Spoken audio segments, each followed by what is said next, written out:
Our next guest is going to inspire the absolute living daylights out of you, from someone who started living in India in sharing one house with over 28 people to now a millionaire living in New Orleans, getting incredibly creative about his housing situation and creating generational wealth. Enjoy this episode, and hopefully you'll be able to take away some lessons about creativity, about house hacking, and about how you can get your housing costs down significantly by simply putting on your thinking cap and getting super creative. Enjoy.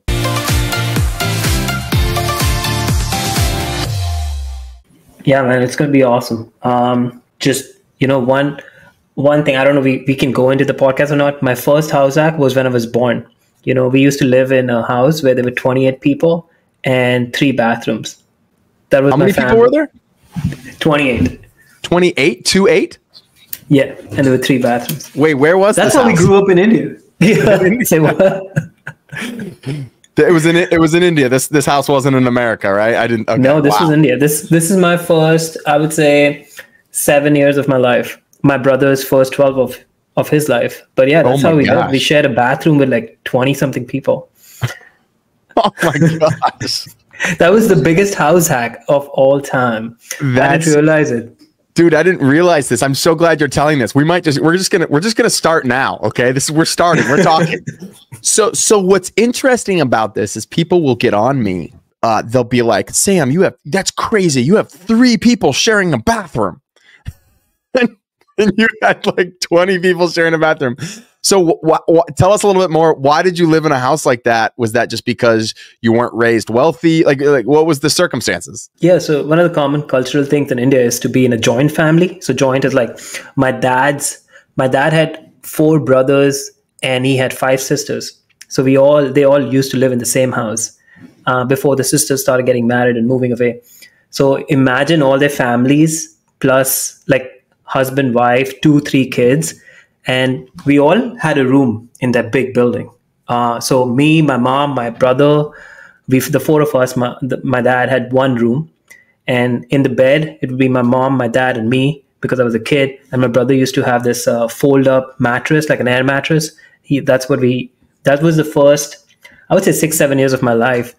And I didn't know anything better. I was raised over there. So I thought that's usual in India. I think, the other thing is cultural. The other thing is obviously we were very humble beginnings. We didn't have a lot of money growing up. So yeah, that's how we lived. And we all had one room. My dad's brother had the next room. Another brother had another room. And then there was one common bathroom at the end. And there was like a code word you had to say. If anybody's inside, they respond with the code word. And there's nobody inside, that means it's safe to go.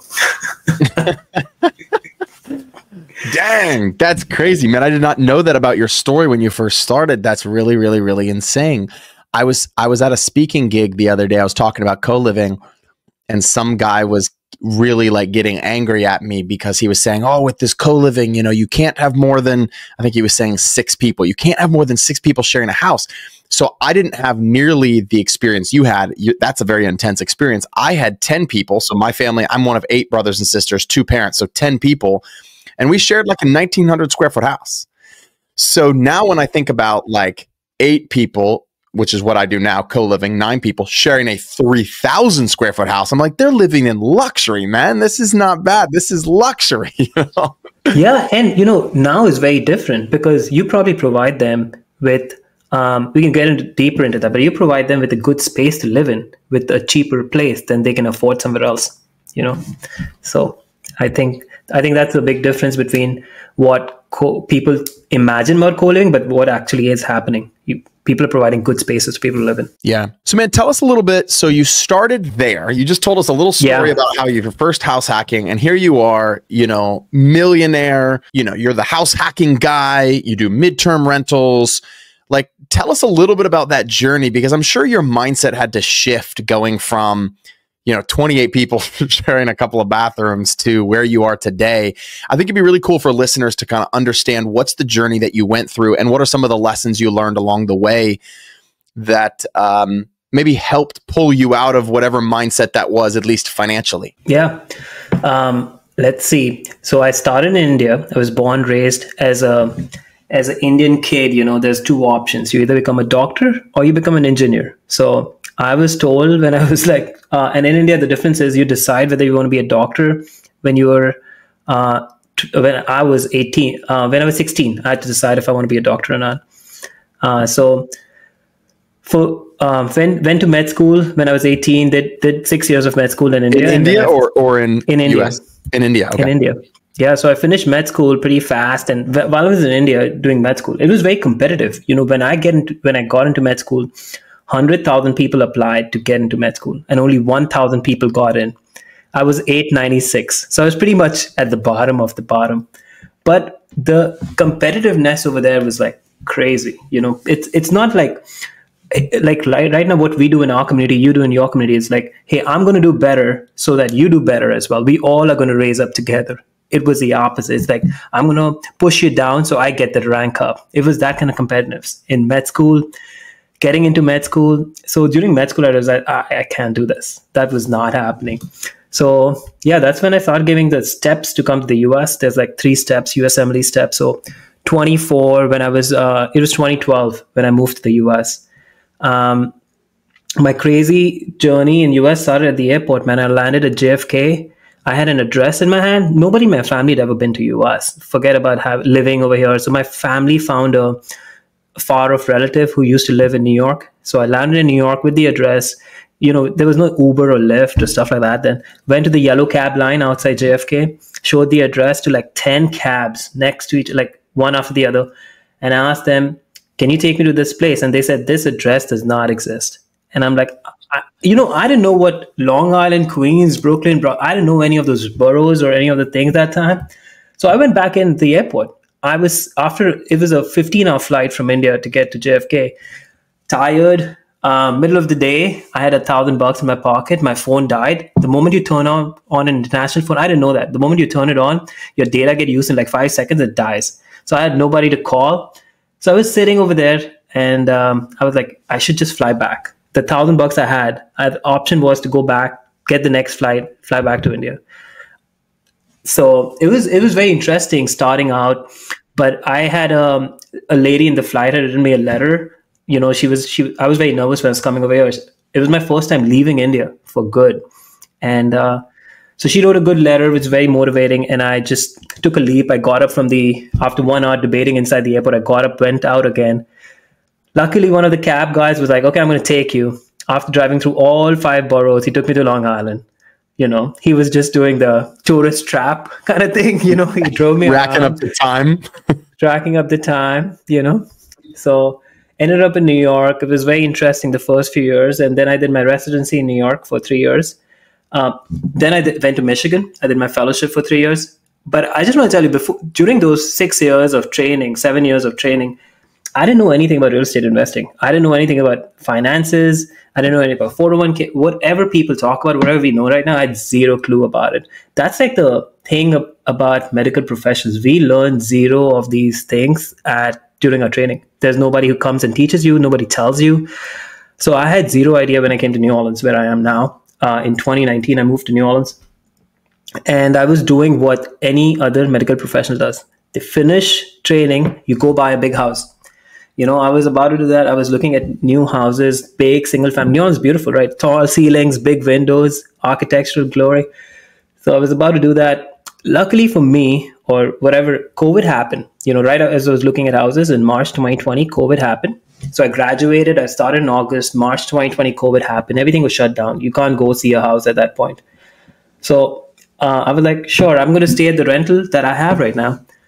But during that time, what happened was a lot of my friends, like my mentors as physicians, they were getting furloughed. They were getting laid off their jobs. And imagine as a person coming from India after 6 years of med school, 6-7 years of training in the US, and then getting the first job, and you're here like, oh, it doesn't matter if you're a doctor, you study for 12, 13 years, you can be kicked out of the job in one day, in one epidemic or pandemic.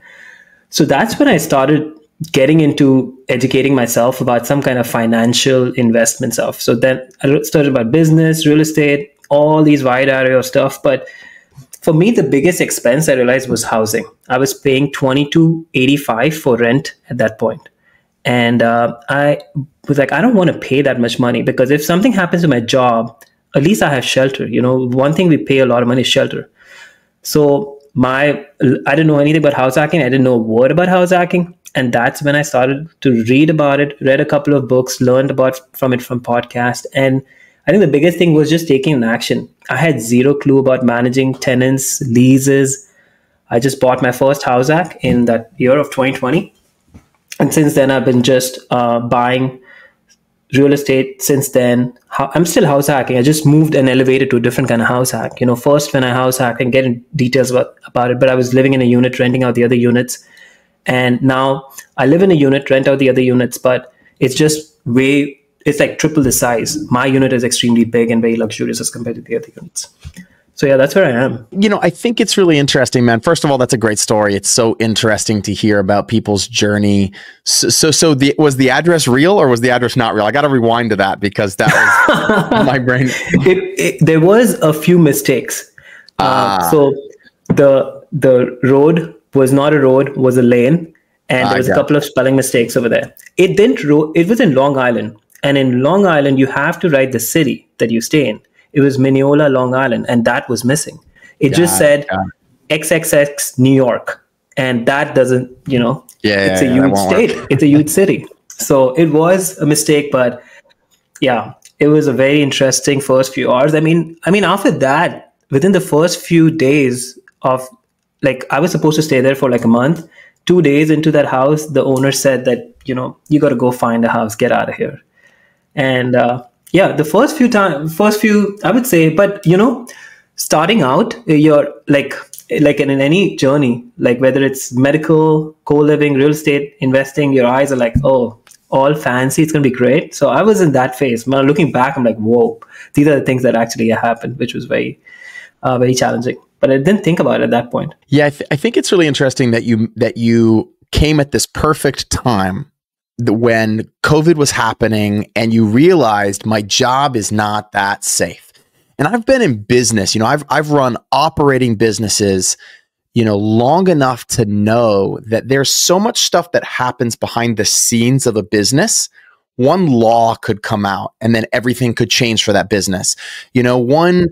One report could come out, one profit and loss statement from the previous year, and they decide they have to cut a department. I mean, it's these little things that come out that employees don't think about, but I've had to think about because I've run these businesses. I owned a whole chain of martial arts schools, and it was like, yeah, sometimes I felt really bad because I've had to hire and I've had to fire.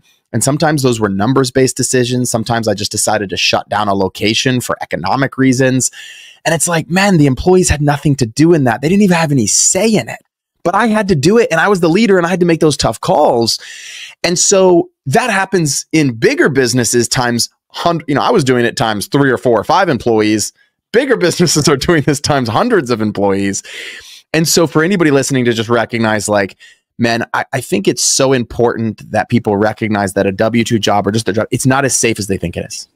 Yeah. And I don't know if you would agree with that or not, but I feel like that's what you learned. And for me, even as an entrepreneur, I always think about what's my second engine. Okay, maybe my first engine was the martial arts company I was building. I was still the entrepreneur, so it still felt like I was, but okay, if this doesn't work out, I had someone pull me aside early on in my career and say, don't put all your money back into your business. Everybody does that. And then one day they wake up and their business doesn't do as good as they thought they would do. And then they have nothing else to show for it. And so it was from that day on that I started taking money and putting into real estate because that's my second engine. Right. And so what do you think about that in terms of, was that kind of what hit you as far as these jobs aren't as safe? I shouldn't max out on a huge house? Yeah, 100%, man. I mean, I don't know the last time somebody heard that a physician job after training for that much time is not safe. You don't hear about it. You don't think about it. That's the common next door neighbor mindset. He's a doctor. He's rich. He's a millionaire.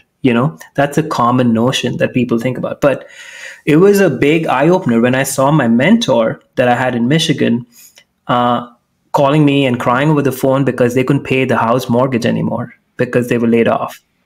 And they're 20, 30 years ahead of me. They're 40 and 50 years old.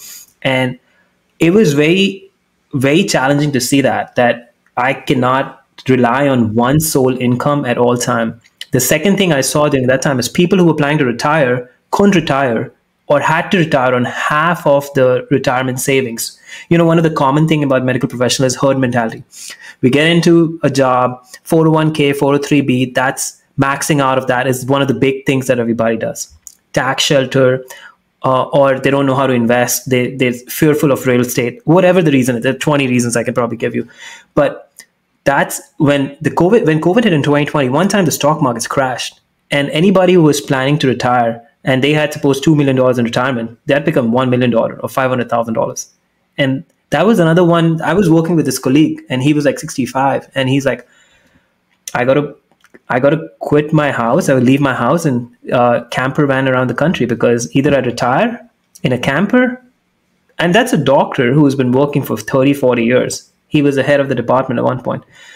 So for people out there who think their IT job or their physician job or any job is safe, I think that's not true. Like we saw how last year went, right? There's so many layoffs. It's still happening all the time. There's so many layoffs. And what do you do when you have layoffs? Like you can like either live in a camper van that guy was doing, or you can have other streams of income. And it doesn't matter if you get laid off or not. You can figure it out. You have time to carry yourself. What's the first thing you would tell someone to do who hasn't created those additional streams of income, doesn't have a second engine working? What's the first thing they should do to start moving in that direction? I would say, especially in my field, like if you're a medical professional or even in your field, you find somebody that you look up to. And that's what's happening to me, somebody that you look up to and go talk to them. That's the easiest thing, low cost, high reward. Take them out for a coffee. People don't care about it. Like that's the good thing about people who are ahead of you. Most of them will give you their time. And that's the easiest and the simplest thing you can do. Like look at like suppose I'm in my department, there are like 30 physicians and a resident or a med student comes over there to rotate and they're like, I want to be like that guy who's happy at work. Why is he so happy as compared to anybody else? Why is he less burnt out than anybody else? There's something he must be doing right. He has other streams of income. Let me try to talk to him. That's the easiest thing you can do. Just ask them, talk to them. And I think that's an easy tactical way to go about it. That's beautiful. Great answer. What tell us a little bit about your first real estate deal. So you started to realize that you needed to be in real estate. What was your first deal like? And was your first house, did you end up buying that big house or was your first house an investment property? No, I ended up buying and I lived in it. So my first deal was a 4-unit building in New Orleans. And each unit was like I mean, the big house, like the big house that you almost bought. Did you end up buying the like big physician's house? Oh, no, I did not. No. Got it. Okay. Yeah. I'm lucky. I said I got just lucky. Yeah. I got lucky because of COVID. Unfortunate thing that happened. I just pivoted from that. I was actually about to buy that big house and everything shut down. So for this one, I didn't realize the amount of challenges I'll face because I'm international lending. I had to call like 100 lenders to get a loan on a 4-unit building, So that eventually ended up getting a FHA loan on it, the 3.5% down. And I didn't have a lot of money, honestly, when I bought my first real estate property, the house act that I did. It was $650,000. So sounds very expensive, but I had like $20,000 saved, which was the FHA loan that I took $20,000. And it was 4-unit building. Tenants were there in all the units. So what I did was one tenant out, I move in, repaired, got a contractor to repair stuff and kept doing it all the units.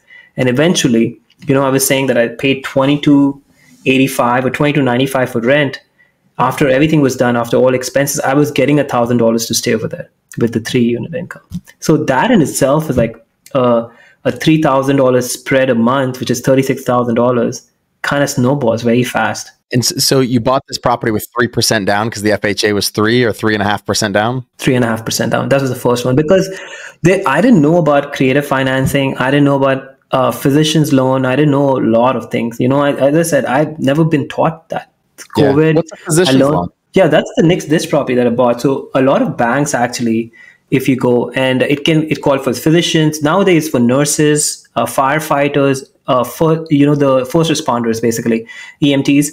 And the banks have this portfolio loan in which they can give you up to 4-unit building for 0% down. And yeah, so you basically can figure out a way in which you get some money at closing. You don't have to pay closing costs. Is that any bank, or is that like only local banks? I have done national banks as well, but definitely a lot of local banks. So, for example, in our hospital, and actually all hospitals have a site like a lender or a bank that sits in the hospital. And you can go talk to them. It's like some kind of credit union, most likely.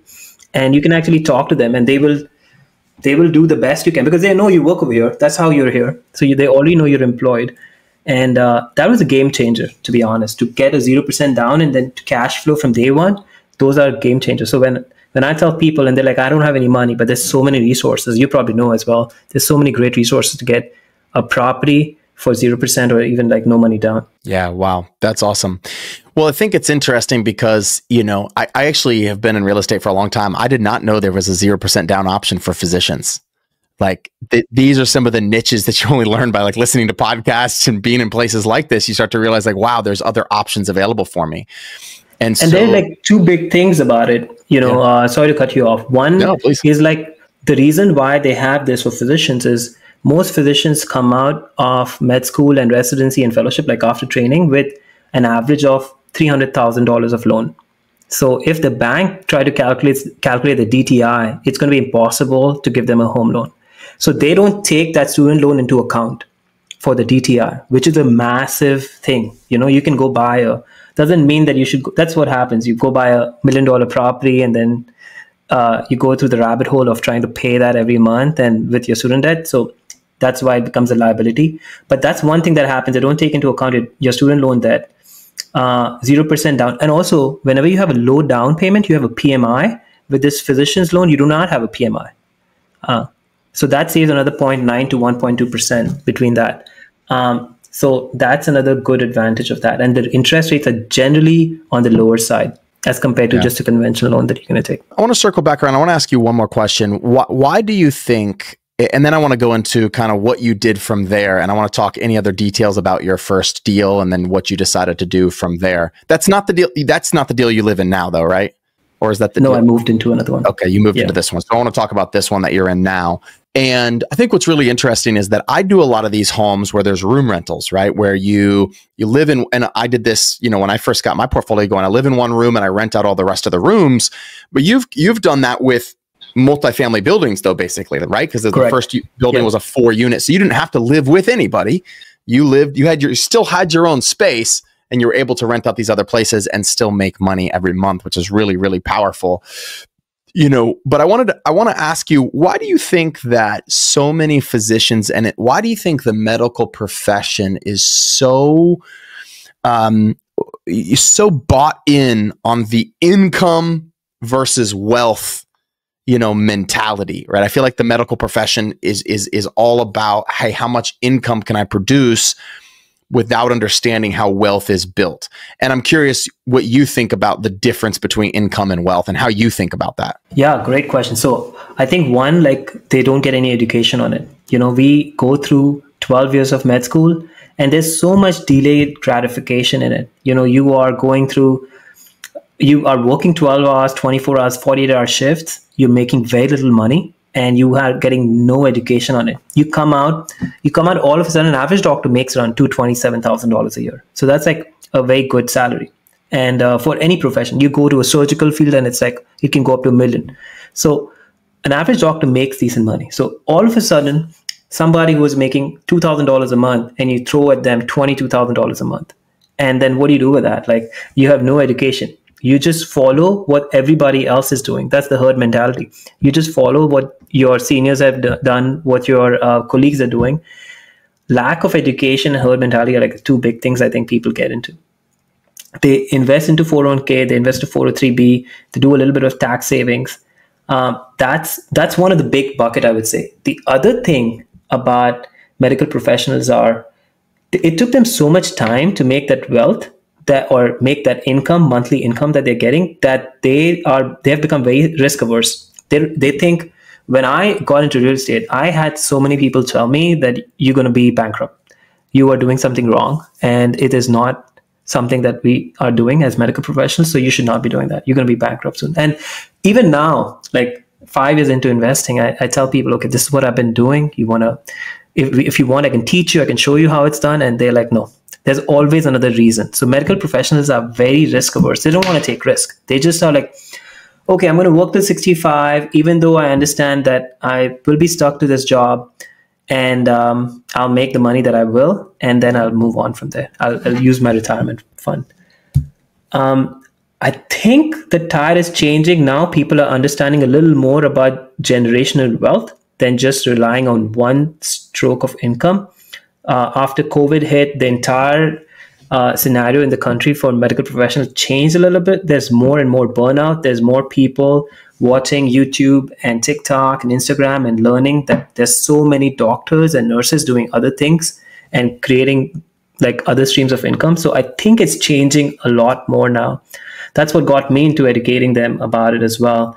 For me, I mean, generational wealth or wealth is like having more streams of income, making sure that you don't have to work to make that money, mailbox money, whatever you want to say.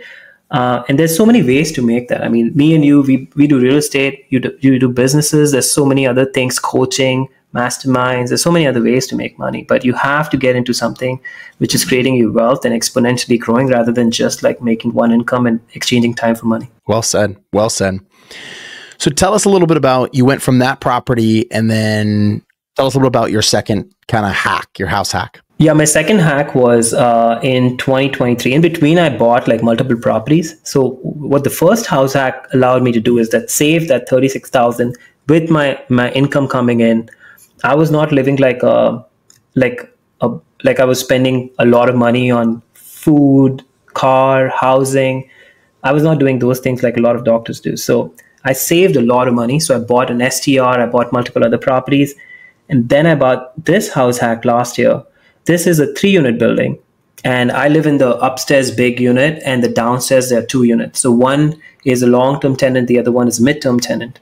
So like last year, the market was crazy in terms of the interest rates. So my first house hack, I had a 3% interest rate, so it would cash flow easier. This one would not cash flow.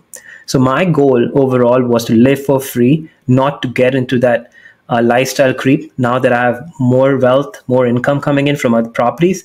So overall goal was my mortgage is 5,000 over here, my mortgage expenses. How can I get it down to 0? And a lot of times 2 units, which are 1 bedroom, 2 bedroom, 1 bath would not, at least in New Orleans, would not come up to $5,000. So what I did was I had 1 unit, which was a long-term tenant, and I didn't improve, didn't touch, didn't spend any money on it. That increased the rent $1,550. And the other one with a midterm rental in which you have corporate rentals.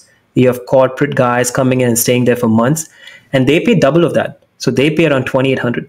So I'm still paying a little bit to live over here. Like I'm paying $500 to live in a 2,500 square foot house, which is way better than paying $5,000 if I didn't do that. Yeah, that's powerful. So it sounds like what's been a key to your success in any place that you've lived up until now, even from your first place you ever lived in India, is like, what are the ways that you can either minimize or completely eliminate your housing costs? Correct.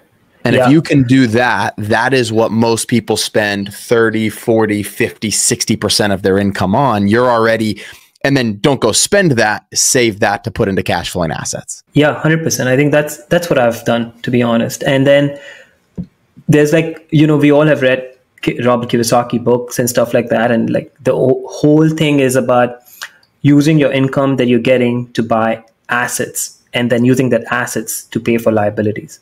And I was lucky that I read that book in 2020 and got a lot out of it. And still then the only thing is to build that asset bucket as big as you can and let it overflow into the liability, which is your, anything you can think about, your credit card statement, your debt, anything, all of those things. So that's been the goal throughout. Always thinking about, I'm a very numbers guy. I do a lot of like goal settings, why, vivid vision, all those things. Then also making sure my monthly expenses, even if my income is increasing, it increases. I'll be honest, my monthly income expenses has increased over the last couple of years. I see you wearing a GoBundance hat. I'm in GoBundance as well. So a lot about abundance mindset, about doing epic things in life. All those things cost money, but still making sure the expenses are way below than the income level is, and also using that expenses from the assets that you're making. So you can still like, it's fine. You just have to grow your assets. I just know that as much as I grow my asset bucket, I can grow my expenses bucket as well. Yeah. Well, I want to ask you about midterm rentals and long term, and just kind of tell people a little bit about the difference and why you chose to do the one of your units midterm. I think what you're really what's coming up for me is like just how creative. If someone is listening to this, how creative can they get?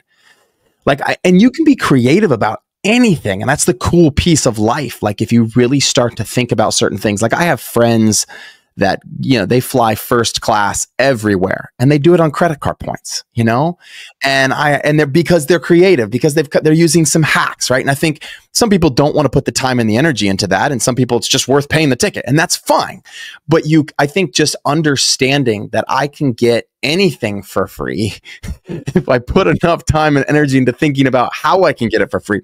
You know, I flew private for the first time a while ago, and like I could have spent all of my money, or I could have got a bunch of my friends together and us split it, right? And I could get a private flight for about the cost that I got a coach flight, but because I split it, you know, it's like you can get as creative as you want with any of this stuff, even crazy, you know, expensive items. And I think if people can start training their brain that way, they then can have more for themselves. They can have more to save and continue to build wealth, like you're discussing. Yeah, I'll give you a side note on that. I mean, I just did I do a lot of travel hacking, and I did travel to India last year, like 2 times, and we were all doing first class.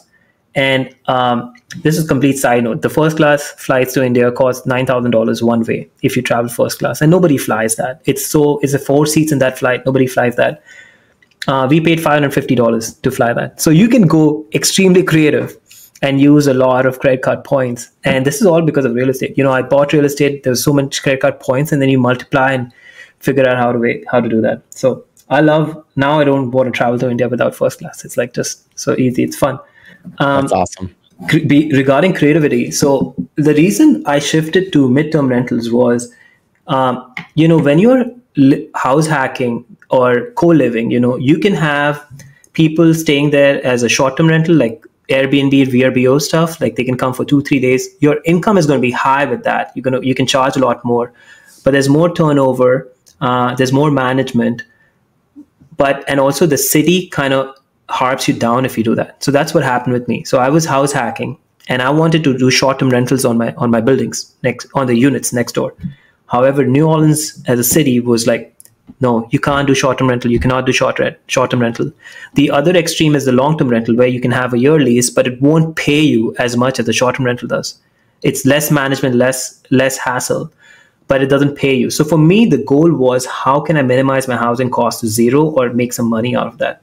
So the in-between thing, the midterm rental, it's more creative, takes a little more work, but it's like right in between. It cash flows almost like double of a long-term tenant doesn't cash flow as much as an Airbnb.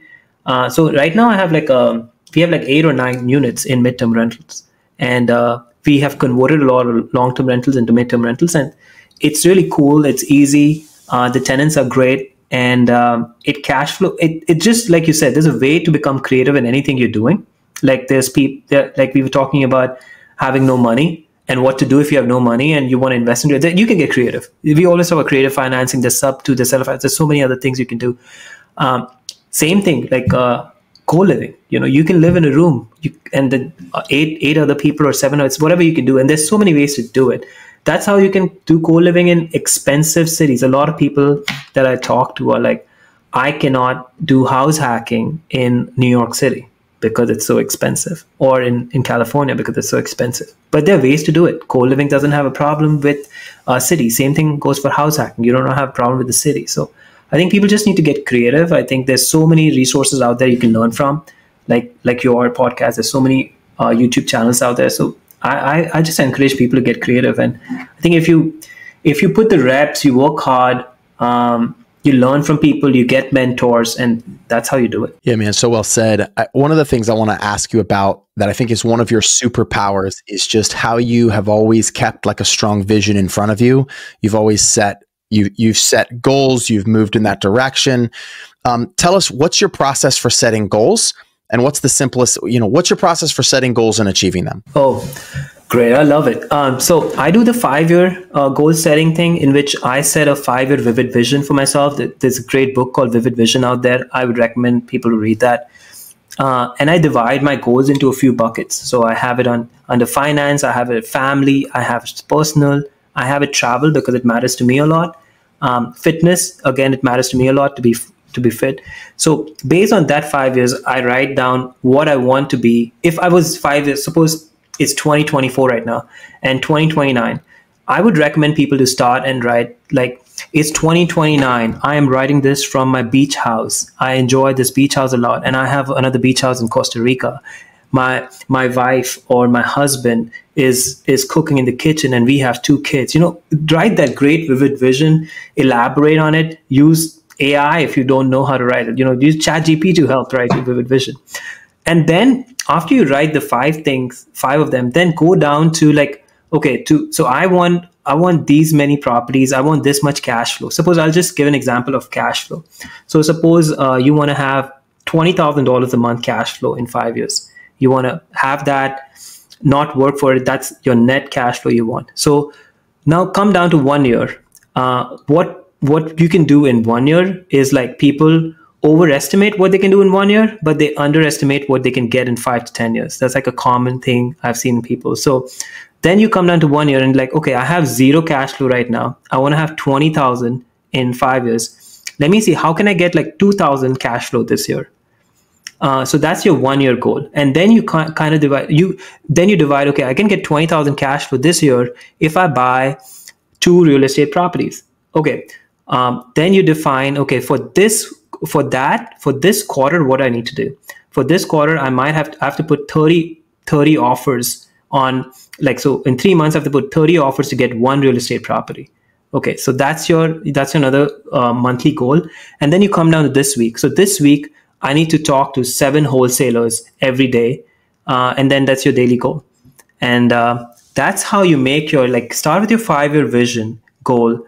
And then you come down to 1 year, define an this is just one quick brief category on income level. You can do that in fitness. Okay, I want to have 6-pack in 5 years. What do you need to do this year to do that? What do you need to do this quarter? What do you need to do this week? Then, there's a lot of habit trackers out there. Get a notebook and just like, there's so many people who are ahead of me and you, Sam, who do that every day. And they're like, and we've seen the outcome that they have. And that's what you got to do. Get a habit tracker, write your vision, check box every week, every quarter, go through it. Like, okay, this quarter out of 90 days, I achieved my target and it was only 80 times. 80 times is great because most people don't even do it. Like, even now, we are in March of 2024. The number of people who have failed the goal that they set 2 months before is more than 90%. Most of the New Year goal is gone already. So that's how you keep a track on it. Have a notebook, have something. I have everything on my whiteboard over here, and I look at it every day. And you got to keep looking at it. You can't just make it and forget it. You got to keep looking at it every day. So that's how you do it. So screen backdrop is really good. I write my big 1 year vision in my background of my phone screen. So every time I pick up my phone screen, it's there. So I'm looking at, a lot of people put it in the bathroom. A lot of people put it on their background of the laptop or the computer. So these are some ways I think it worked for me. That's powerful, man. That's so powerful. So tell us a little bit about what, as you think about your future, what's your vision? You don't have to go into all the details, but I just want to know, like, what's your vision for where you're headed in this space? And maybe what are some of your goals that you can share with us that will inspire us? Yeah. So like the big real estate or the big personal goal, financial goal is basically to make around $25,000 a month. Replace my W-2 income completely from real estate. I have it almost replaced right now. However, it's not 100%. So that was my 5-year goal when I made it last, which is going to end in 2026. The last time I made my 5-year goal was 2021. Nice. So 2026, have that. Right now we house hack. My big thing is to eventually move out of house hack and live in a single family home in the next couple of years. And and there's obviously we don't have to go into fitness. Like I'm doing a bodybuilding thing this year, so get into fitness. But yeah, there's so many fun things you can do with your life. And once you set your goal, and you can actually, like I'm 3 years into this goal of the 5-year, and I could see it happening, because you just have to be very intentional about it and track it. Once you get intentional, you track it, and you commit to other people. You commit, like right now I'm committing to my goals on a podcast, on a live podcast, or you commit to your friends. You they'll keep you accountable if you have good friends, and they'll be like, you are not reaching that 5-year goal. What advice would you give to someone who has a similar goal? They want to leave their W-2 job. They want to replace their income. A lot of times when people tell me this, a lot of times the problem with this that I see is people wait till their W-2 job gets so painful that when they come, they're finally like, I'm quitting and I'm going all in, but they haven't been building anything up until that point. And so they quit prematurely. They quit before they should, is what I've seen happen a lot. So what's your advice for someone who wants to make that transition smoothly from a W-2 to a, passive income where they're completely weaned off their W-2 job? I'll start with saying that the same thing that you're talking about from people that happen hey, I want to leave my W-2 job, is happening so much in healthcare right now. It happened to me and a few other physicians 3 months ago, in which the hospital came to us and basically told us, you get a pay cut or you work extra. And I'll tell you what a lot of other providers, like there's 4 or 5 of us, so 4 of them, what they're doing is they're leaving the jobs, trying to get a new job, or they are just taking the pain.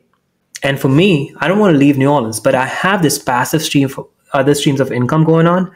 And I'm just like, okay, I'm going to cut down my hours. And that's the power of having other streams of income.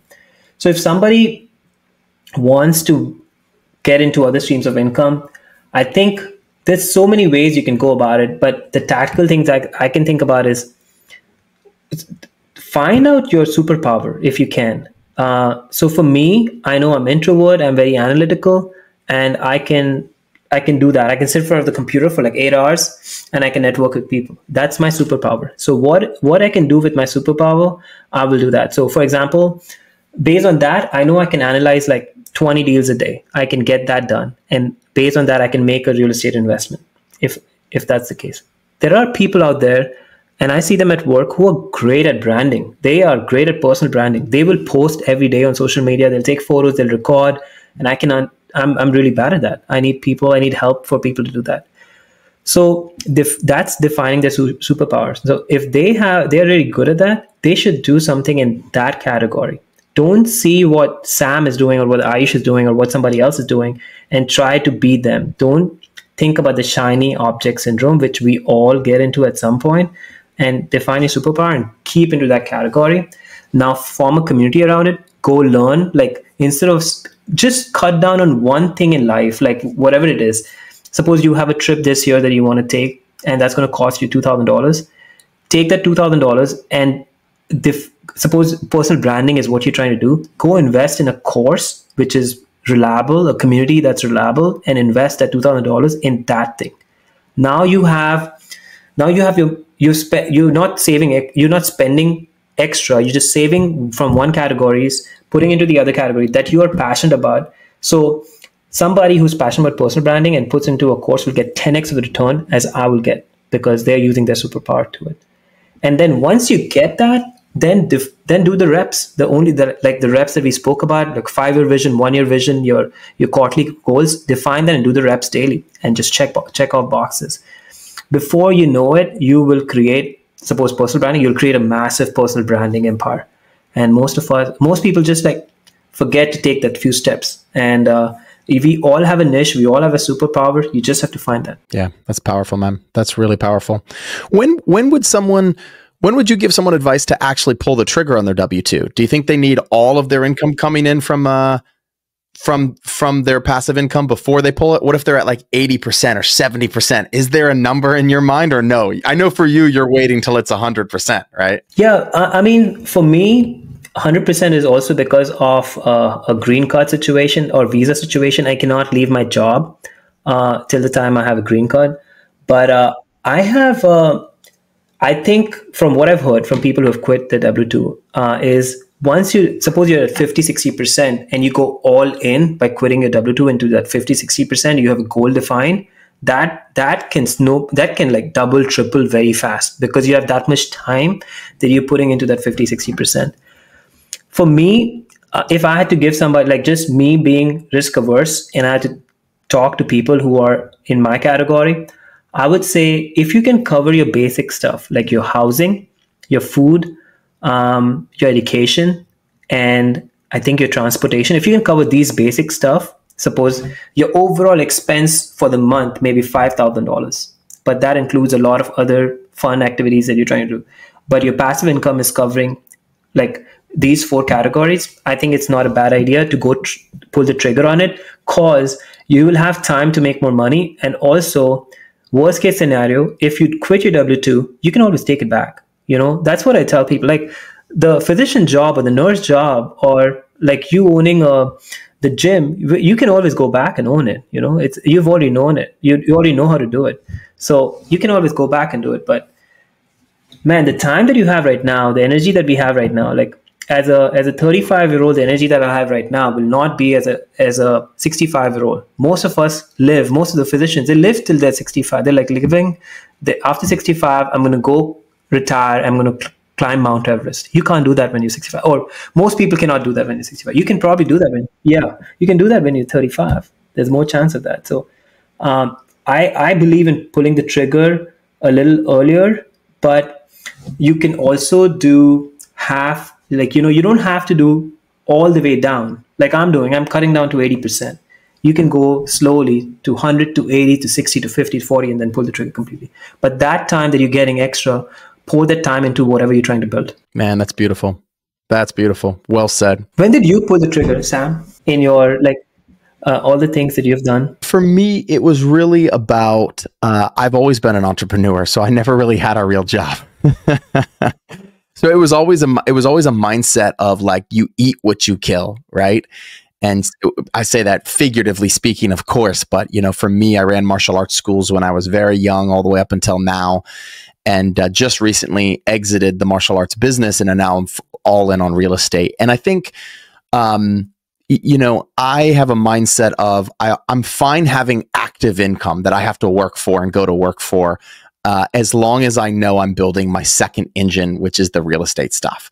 So I have big, huge financial goals. I want to fly privately. I want to, and those need, you know, pretty big active income goals in addition to all of the passive income goals that I'm setting aside for. So, you know, for me, I don't think I'll probably ever like stop working completely, but I've never had a traditional W-2, you know, and so I don't, that's why I was so excited to interview you, because you know, this mindset, a lot of times I was really grateful because I had, you know, a different mindset. I came from more of a scarcity mentality, but I didn't have that mindset of like leaving a job and having to go to something else. I just always was an entrepreneur, even from the age of 15 years old. 15 years old was when I bought my first martial arts school. So it was a little bit different in that mindset as well. You're probably the epitome of people who are thinking that, I don't know how to take the next step.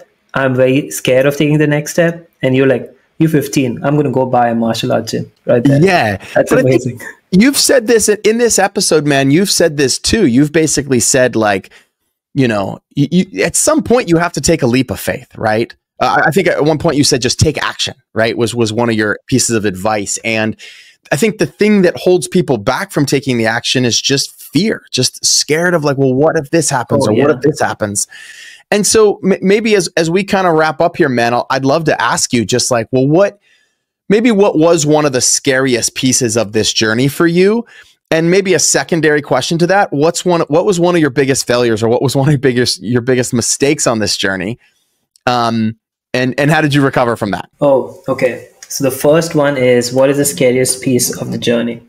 I think just not knowing anything, like not knowing that how real estate works, how you manage tenant, how you will manage management. Because when I talk to physicians, and or any medical professional or any investor or anybody who's trying to get into investing is, I don't have time to go in the middle of the night to plunge somebody's toilet, is the most common fear I get from people that stops them from getting into real estate.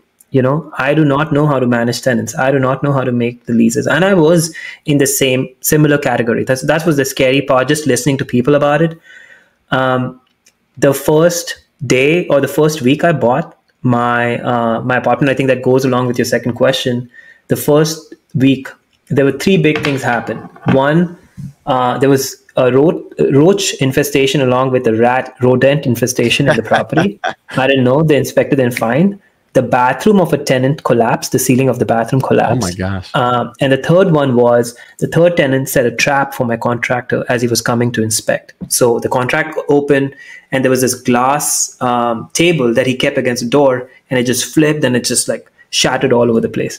The first week, scary, never done it before, didn't know how to manage tenants. 1 week, and I went to the property, tenants shouting at me. And you know what? As a comfortable W-2 job, you don't have people shouting at you as such. You don't have that kind of like interaction with people. So it was a failure / fear for me in that time, that I wasn't able to manage it well because I was like always trying to do perfect stuff at all time. So that was a big thing to learn from. Over time, I've figured out that, the biggest thing that I've figured out is related to my job. Working in the ER, I work with kids and try to save their lives in the emergency. Like, kids come in without a pulse. The kids come in when they can't breathe. Nothing in tenant's life or a real estate life can be as dramatic as that is when you're dealing with somebody's life.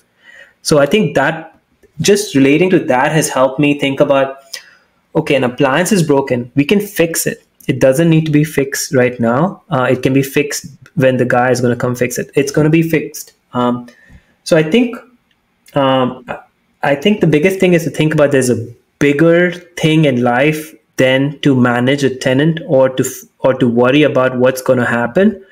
So I think those beautiful. Are the things I can tell you. I just went around. Dude, well said. Well said. No, that's a great place to end it. Is there are things that can go wrong, but like, they're all fixable things, and that's why you have insurance on properties too. And I think you've shared a lot around that, man. Well, first of all, man, I want to just say, first of all, I want to say huge congratulations to you, because I feel like a lot of people who start where you are don't come as far as you've gone. And that's why I wanted to interview you. I feel like you've had a beautiful story of changing your mindset, of continuing to take action, of continuing to move forward. And you and I are in very similar spaces in the house hacking. You're getting so creative, which is really all I think I do, is just get creative about how I can maximize the use of space and drive what I call forced cash flow, additional cash flow. You've done that through midterm rentals. You've done that through hacking. And I think that that's really, really, really powerful. So I think if somebody wants to reach out to you or connect with you or get a part of anything you're doing, how do they reach out to you, and what's the best way for them to do that? Yeah. Thanks, Sam. Great connecting with you. So MD House Hacking is the social. So Instagram, LinkedIn, mdhousehacking.com is the website. So that's where anybody can reach out. We have like a community in school. That's where most of us like communicate. Like, I have a channel that I run over there. So yeah, reach out. Happy to help in any way. If someone wants to get a part of your community or the school, how do they get a part of that? So they just go to the website, the mdhousehacking.com, or message me on Instagram. And then there's a form over there. You can fill in the information and you're going to start getting emails about it. Beautiful, man. Beautiful. We'll link all of that in the show notes as well. Yeah. Thank you so much for your time today. I really appreciate it, and excited to have this episode go live. Thanks, Sam. You did a great job. Thank you so much for having me. All right, there you have it. You can create so much by just thinking a little bit differently, by taking a leap of faith and taking action on one of those things that you've learned. If you're listening to this podcast, it means you're a learner. You're listening. You're soaking these things in. But now you got to take the next step. You got to do the next thing, and that is take a little bit of action. All right, go take some action and share this episode with a friend who you think needs to hear this. Maybe a friend who's a high income earner and they think they've made it because they're making 100,000 or 200,000 or 250,000, but they have that herd mentality. like we talked about in the episode, and maybe they're out just spending money and leveraging themselves up with liabilities, which a liability is anything that takes money out of your pocket, like that fancy car or that house. Those can be liabilities, not assets. And maybe somebody just needs to hear this episode so that they can start creating generational wealth in their own lives and really set themselves on a path to financial freedom. Here's to your financial freedom, and I'll see you guys next time.